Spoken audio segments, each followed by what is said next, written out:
Good evening, dear teachers and educators and my dear friends. Hope all of you are doing well. Welcome you all back to this series, Educate the Educators. Today we shall look into a very important aspect of classroom management, while we are going to deal students with different abilities. We all know that students come to us with various kinds of inherent and inborn abilities, and as educators we need to address them in a very empathetic way. To understand how do we go about this process, I shall introduce you to a small story which I am sure you all must have also heard of. This story is titled The Ubuntu. It's relating to small children of the South African tribal community. It says that once a team of students had assembled, and one of their elders had placed a basket of fruits near a tree and let all the children stand on a line and have conducted a race so that whoever will reach the basket and gets maximum fruits will be judged the winner. But the students were so smart that when the go whistle was given, all the students held their hands together and they ran towards the tree. Nobody was first or nobody was second. All of them ran in neat line, holding their hands together, and all of them reached the basket at the same time, and therefore all the fruits were distributed among the participants equally. Wow, what a beautiful way that if we can inculcate this value of being together, learning together and growing together. Yes, my dear teachers, we need to bring about this small shift wherein we have to face children with different abilities and interests, but in the past few series we have learned how to overcome these challenges and how to improve our teaching by using various tools and methodologies. And in this process, I am sure we also have to help students to come out of these kind of small inhibitions, not socializing, etc., and enable them to grow as a team. Because the word team, if you would put it in an acronym, TEAM, it says together everyone achieves more. And we also know we are social animals, we are so interdependent. Yes, students do have different intelligence and IQ, but we can still bring them together now and then, talk to them about moral stories, give them values, and make them understand the value of being together in spite of having different abilities. This way, I am sure students will follow the instructions, and we also know when it is repeatedly said, and if all of us, if all the teachers going to a particular class talk in similar terms or talk in the similar language, then I think the value and the message will be the students will get the message in a very healthy way, in a serious way, that yes, we all are talking about the same language. So to begin with, students come to us with different abilities is because of this scientifically proven fact that each child is unique, as we know, and this uniqueness is because of the very important process why the child undergoes when it comes into the universe, or what we call as the childbirth. Yes, the childbirth is a very important process, we all know, and it is of course a very painful process for both the mother and the baby. And then the baby, once which is there inside the womb in a very in a very beautiful ambience or an atmosphere, very protective atmosphere, yes, and then the child, when it comes out, it has to face lot many challenges. First of all, to be able to be independent, and then slowly to be able to take the outside food, then slowly learn the various techniques of leading an independent life, to be able to talk, walk, so on and so forth. So this whole process of childbirth and growth to a period when the child is going to come to school, the child is already undergoing a lot of learning. And then when it comes to us as teachers, it becomes our important role to identify the students with their background. Not necessarily that we have to ask every child, the parents, about these basic need. Yes, in some cases, if we identify that the child has a particular kind of an differently abled, that is, he is like we do label it as slow learner or a hyperactive or attention disorders. So when these identifications come to us, then what we are supposed to do is talk to the parents to find out about the childbirth. We are not doctors, neither we are any medical support team, but this is very important from the psychological aspect of the child.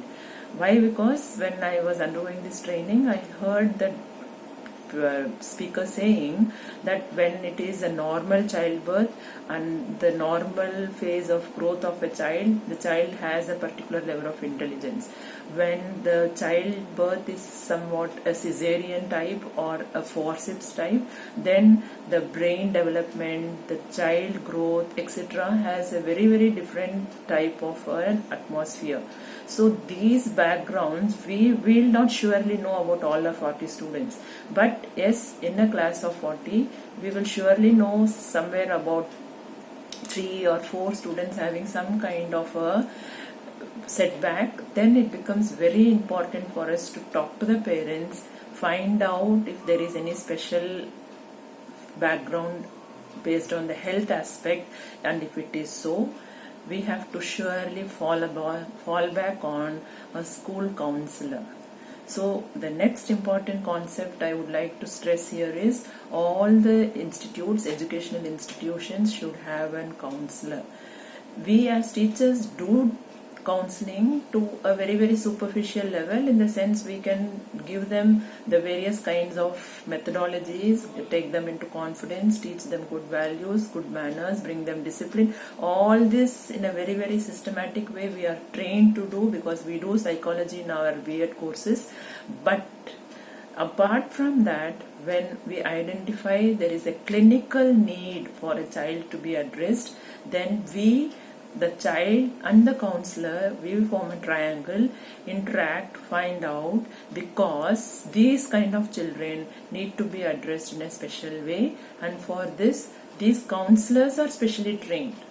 We are teachers, they are counselors, so our role and their role is, of course they overlap, but they will just help us out to how to bring these children back into the mainstream. And so, as I said, this Ubuntu story, so all the children grow together as a team. Therefore, we as teachers, or we should not let the peer friends to start labeling the child.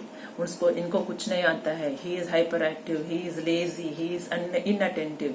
Yes, if we identify these, let us find out, let us become little more slow, let us slow down, let us also not become hyper, let us slow down, find out, and then help out the child and grow. And at this point, we have to take the parents into confidence. We just can't say the parents that your child is a slow learner, your child can't do it, because when we say this to any parent, they will surely feel very, very, very sad and depressed, because we are actually labeling a child.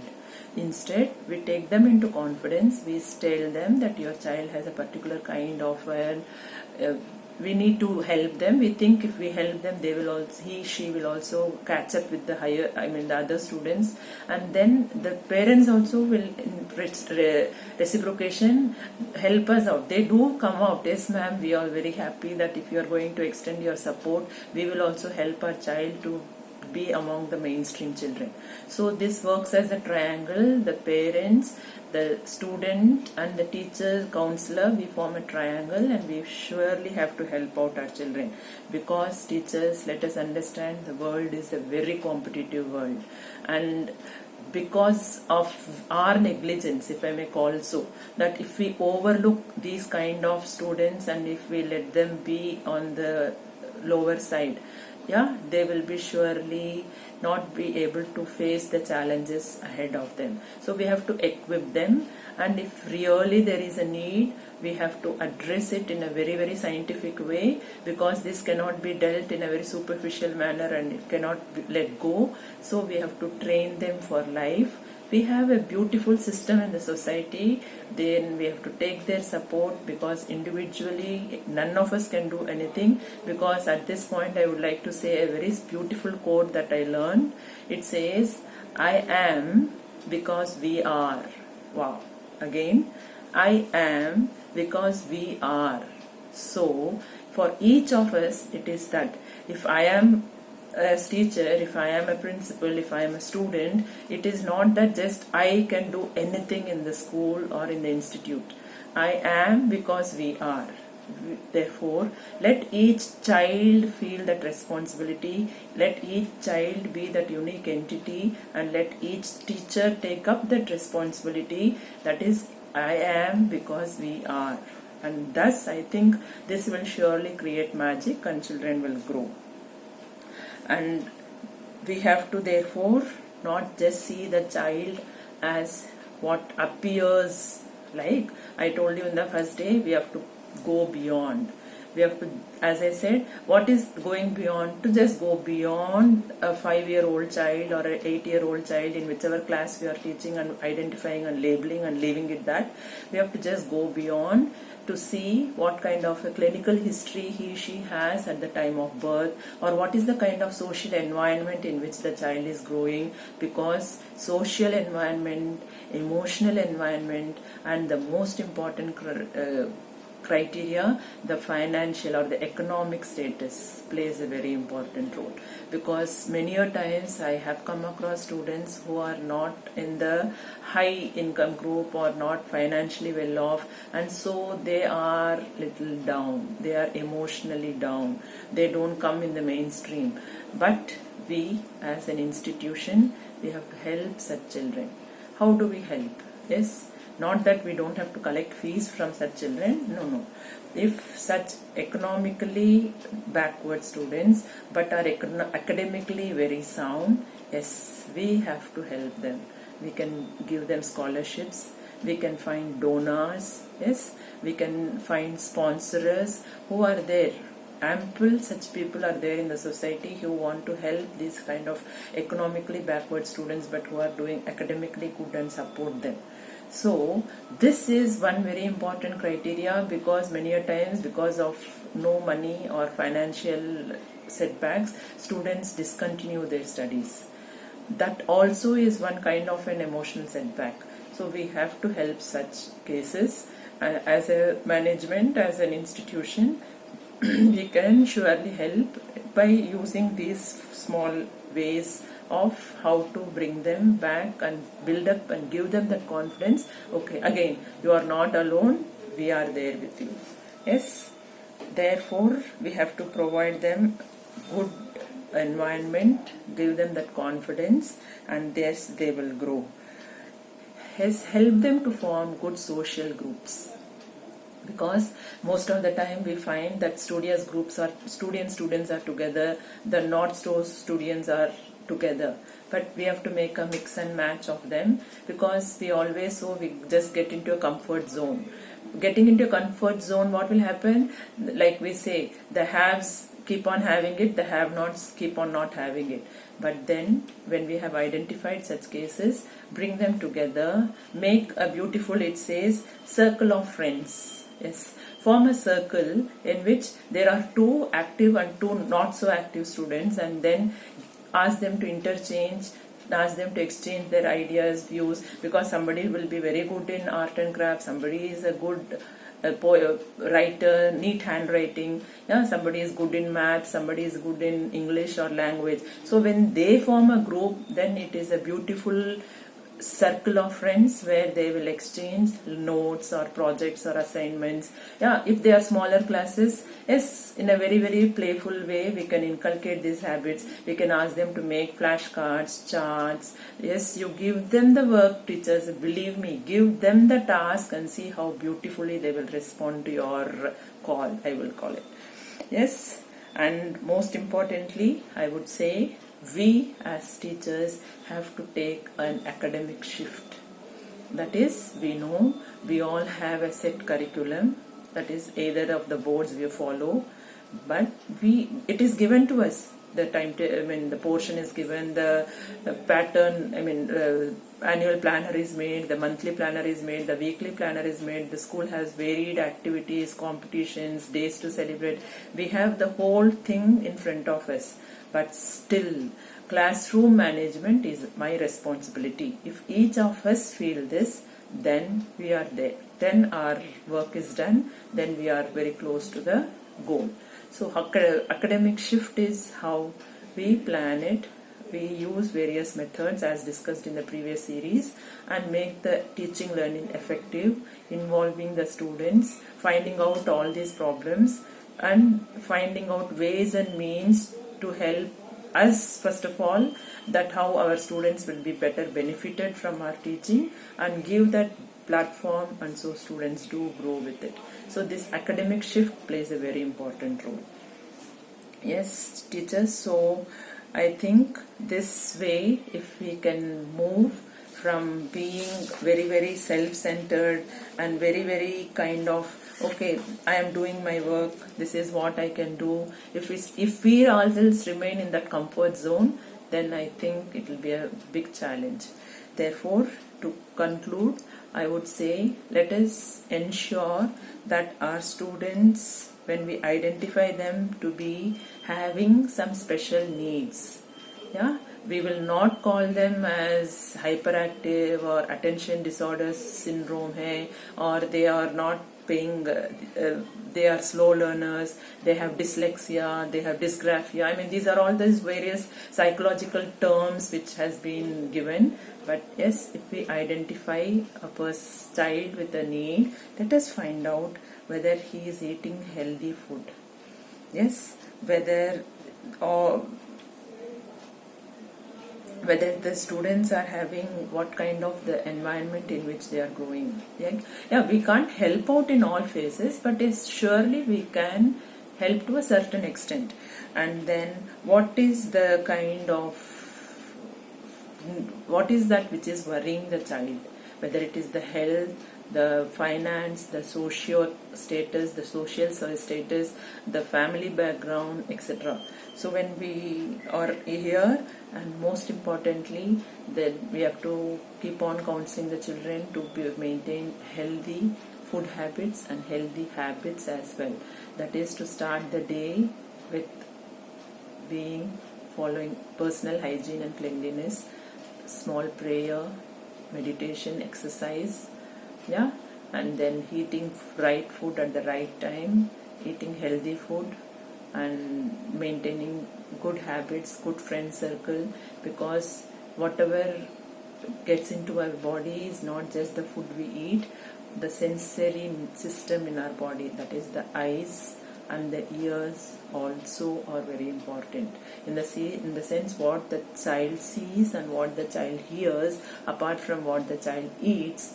All the three plays a very very critical role in the child growth and upbringing. So we have to ensure, and we have to keep on counseling, we have to keep on talking this to the children. Not that we can directly ask, what did you eat, what did you see, what did you talk. We have to observe this in a very very critical way. We have to be very observant, because we do get to know from their parents themselves. That is, when we have an open house, we know many a times the parents come and tell us that my child spends most of the time on the TV, whereas they spend most of the time on phone. And then, as I said, that is the food which the sensory system is putting into the body. And when the images or the messages are being bombarded into the system, the brain, the head is so full of all this information already, and so the child is not able to concentrate. So we have to fall back on these kind of parameters to find out where the child exactly stands, and if there is a need, we have to guide. So I am sure if we can just go a step ahead. Yes, the other day we said, when we were seeing the acronym from A to Z of the role of a teacher, we have to go that extra mile. Yes, we have to go that extra step to find out, and I am sure as sensitive and responsible teachers, we will be able to help out all our students, and we will also teach them this beautiful value, I am because we are. So thank you for being with me, and I shall meet you very soon in the next series. Till then, stay safe, stay home. Take care. Thank you.